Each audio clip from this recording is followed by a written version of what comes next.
మీరు ఇంత కష్టపడి ఏదో ఒకటి సమకూరుస్తారు కదా, 1 ఎకరం పొలమో 4 సైట్లు అయ్యో కొంటారు కదా, మనకి ఇంకా సుకుమారం వచ్చేసింది కదా బాడీకి.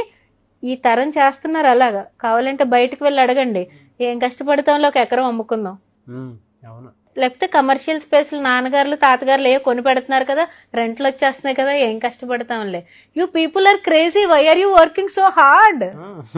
అంటే తల్లి తండ్రి పడే కష్టం పెయిన్ తెలియకుండా ఈరోజు పిల్లల్ని పెంచుతున్నాం. మనకు రీసెంట్గా ఒక వాట్సాప్లో ఫార్వర్డ్ మెసేజ్ వచ్చిందండి.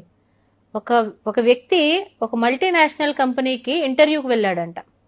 వెళ్తే అక్కడ హెచ్ఆర్ రిక్రూటర్ అడిగారంట, ఇది చాలా పెద్ద company, you are very qualified for everything, నువ్వు జాబ్లో హ్యాపీగా జాయిన్ అవ్వచ్చు, 20 లక్షలు నీ ప్యాకేజ్, కానీ మీ ఫ్యామిలీ గురించి ఒక్కసారి డీటెయిలింగ్ చెప్పు అని అన్నాడంట. మా తల్లిదండ్రులు ఇనప వస్తువులు, ప్లాస్టిక్ డిస్పోజల్ ఇవి ఏరుకుని అవన్నీ వేస్ట్ డిస్పోజల్ అమ్మి నన్ను కష్టపడి చదివించారండి. అందుకనే నేను ఎలా అయినా పెద్ద ఉద్యోగం సంపాదించి వాళ్ళని బాగా చూసుకోవాలనుకుంటున్నానండి అని చెప్పాడంట. ఈ ఉద్యోగానికి వెళ్ళిన వ్యక్తి, నీకు ఉద్యోగం తప్పనిసరిగా ఇస్తా, కానీ ఒక చిన్న పని చేసి పెడతావా నాకు అని అడిగారు. సరే ఏమన్నా చేస్తాను సార్ అన్నాడు. ఒక 3 రోజులు మీ అమ్మగారు నాన్నగారితో పాటు వెళ్ళి వాళ్ళు చేస్తున్న పని 3 డేస్ చేసి నువ్వు 4th డే రా, నేను నీకు జాబ్ ఇస్తాను అన్నాడు.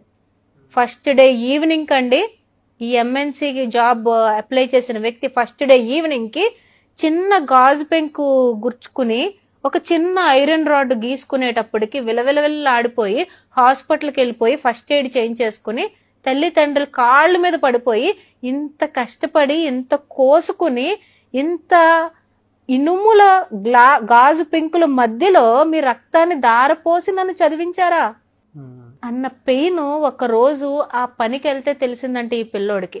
వెంటనే కంపెనీ రిక్రూటర్ దగ్గరికి వెళ్ళాడు. సార్ మీరు జాబ్ ఇచ్చినా ఇవ్వకపోయినా వాళ్ళు నాకు కళ్ళు తెరిపించారు సార్.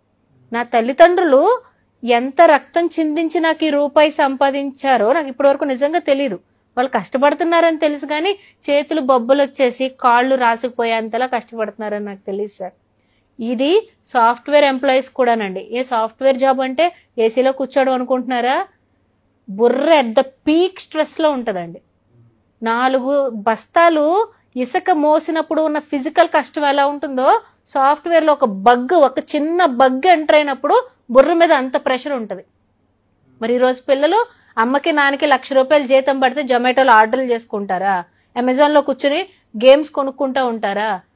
ఈ కష్టం పిల్లలకు తెలియాలి కదండి. It is not easy. ₹1 సంపాదించడం ఏమి ఈజీ కాదు.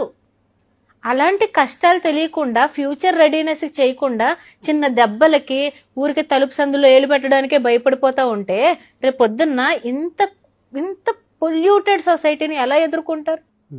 బిడ్డ ఎక్కడున్నా కూడా బురదలో ఉన్న తామర పువ్వులో ఉండాలని కోరుకోవాలి. వెళ్ళాలి, బురదలో పాడేయాలి, కానీ మన పిల్లోడు తామర పువ్వులో ఉండాలి. మన పిల్ల అలా వికసించాలి. అంతేగాని అసలు బురదలోకే ఎంటర్ అవ్వకు, ఫ్రెష్ వాటర్ లో ఉండు, మినరల్ వాటర్ పోస్తాను, హిమాలయ వాటర్ తాగు అంటే where will they sustain? Future is not easy. Future is not at all easy. అమ్మేసుకుంటా తినేస్తానంటే అయిపోతుంది. 6 సంవత్సరాలు 5 సంవత్సరాలు మొత్తం అయిపోతుంది. తర్వాత దిస్. కానీ మీరు ఉన్నా లేకపోయినా మీ పిల్లల కాళ్ళ మీద నిలబడాలి అంటే teach them that life skills. పడు, లెగుస్తావు, దెబ్బ తగులుతుంది, నువ్వు నేర్చుకుంటావుగా, మళ్ళీ అటు వెళ్ళకూడదని చెప్పి. బ్యాడ్ ఫ్రెండ్షిప్ లో చేస్తాడా? చెయ్యి.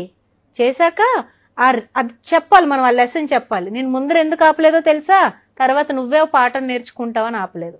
అలాంటి రోజు మీ పిల్లోడు మీ దగ్గరకు వచ్చి బాధపడి నన్ను క్షమించు నానా, నువ్వు అప్పుడు చెప్తే నేను వినలేదు నిజం అన్నప్పుడు పర్ఫెక్ట్ లైఫ్ లెసన్ వచ్చేసినట్టు.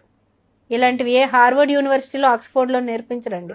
అడుగు బయట పెట్టాలి, కష్టం పడాలి, ఒకసారి కింద పడాలి, పైకి లేవాలి, తప్పేంటో తెలుసుకోవాలి.